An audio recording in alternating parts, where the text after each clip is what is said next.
서양의 지도는 오래전부터 한국해로 표기해왔습니다. 동해나 일본해가 아닌 한국해로의 단독 표기를 설득해야 합니다. 대다수 서양 고시도는 한국해로 표기되어 있는데 왜 우리는 동해라고 주장하는지 안타깝고 답답하기만 합니다. 1615년부터 1895년까지의 서양 고시도 표기를 보면 한국해 표기가 362점, 일본해는 107점, 한국해와 일본해 병기가 7점, 오리엔탈 6점, 동해 1점 등입니다. 일본해로 표기된 107점 중에도 1800년 이전 지도는 9점뿐이고 대다수는 19세기 후반 일본의 제국주의가 노골화된 이후에 집중되어 있습니다. 역사적으로 세계에서는 대부분 한국해로 표기해왔고 또 통용이 되고 있었다는 결정적 증거이며 일본에게는 절대 불리한 역사적 사실입니다. 동해는 일반 명사입니다. 자기 나라 서쪽에 있는 바다 이름을 동해라고 바꾸겠다는데 일본 국민들이 쉽게 동의할 수 없을 것입니다. 차라리 역사적 근원으로 과거부터 서양 사람들이 불러왔던 한국해로 되돌려 놓자고 설득해가는 것이 일본의 전략을 바꾸는데도 그나마 도움이 될 것입니다. 국제수로기구는 해양 명칭 표준화와 국제수로 업무의 협력 증진 등을 관장하는 정부 간의 기구입니다. 1919년 런던에서 열린 국제수로 회의에서 회원국 간의 수로 정보를 교환하기 위한 목적으로 국제수로국 창설을 결의하였습니다.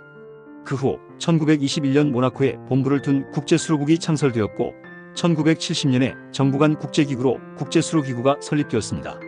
IHO는 5년마다 국제수로 회의를 개최하여 표준 지도인 해양과 바다의 경계를 작성하고 국제수로 이용에 관한 표준 규칙 등을 관장하고 있습니다. 현재 회원국은 76개국이며 우리나라는 국립해양조사원이 1957년 국제수로국에 가입을 하였고 북한은 1989년에 회원국으로 가입하였습니다. IHO의 주목적은 수로와 관련된 간행물을 통일시켜 항해 안전과 수로 측량 및 해양 관측에 도움을 주는 기구입니다. IHO는 해도에 관한 부호와 약자를 국제적으로 통일시키고 공통의 항목과 번호에 맞도록 기준표를 1953년에 발행하였습니다. 1929년부터 발간된 해양과 바다의 경계 지도책의 초판 발행 시 한국해가 일본해로 세계 주요 지도에 표기되어 있었습니다. 안타깝게도 그 이후로 일본해가 국제사회에 통용되는 근거가 되고 있었습니다. 그 당시 우리나라는 일본에게 국권을 침탈당하고 있던 시점이라 파악도 제대로 못하였습니다. 우리나라가 1991년 9월에 유엔에 가입한 이후 1992년 8월에 개최된 제6차 유엔 지명표준화위원회에 참석하여 처음으로 국제적 통용 명칭으로 한국해가 아닌 일본해로 사용되고 있음을 알고서 공식적으로 국제사회에 이의를 제기하였습니다. 1953년 3차 개정판 이후 4차 개정판 발간을 앞두고 한국 정부는 동해와 일본해의 병기를 추진하였습니다. 결론적으로 말하면 이 결정은 한국해를 한국해라고 주장을 못하는 첫 단추를 잘못 끼우는 크나큰 잘못된 전략이었습니다.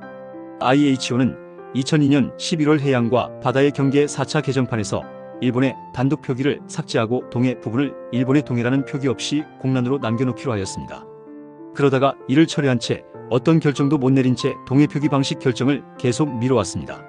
이후 2012년 4월 23일 동해 표기의 국제표준 채택 여부를 결정하기 위한 제18회 IHO 총회가 모나코에서 열렸으나 결론 도출에 실패하였고 다시 미루어졌습니다.